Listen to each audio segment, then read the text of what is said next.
ดินก็ไร้ซึ่งแมงดมดอมสิ้นกลิ่นหอมจำยอมร่วงโรยสู่ดินเปรียบใจเขาที่เศร้าฮักเจ้าดอกไม้บ่ทันตั้งหลักเคยบอกฮักวันนี้เพิ่นบอกลาเจ้าจำปาหากว่าเจ้าใจพังเพคนโลเลสิไปเสียดายเฮ็ดหยังแห้งเหี่ยวเฉาแต่เจ้ายังแตกช่อไม่เบ่งบานอีกครั้งจำปายังกลุ่นกลิ่นหอมไปคลุ้งป่าดอกจำปาไปบานพิษบอนแตกช่ออ่อนพิษมองเขาเลยมองบ่เห็นเช่นความหักต้องหักให้เป็นเจ้าเลือกอย่างพิษเส้นเลือกเสื้อใจเขาเจ้าดอกจ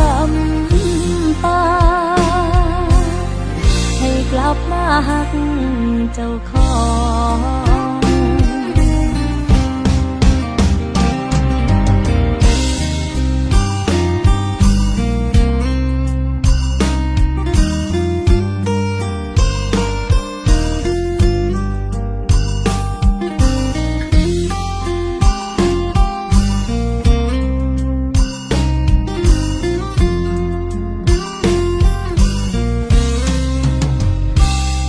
ที่ลอยลองให้จ้องหัวใจเจ้าคืออย่าไปฝืนไปบืนคันเพิ่นสิลาเพิ่นบ่ฮักเพิ่นทิมปา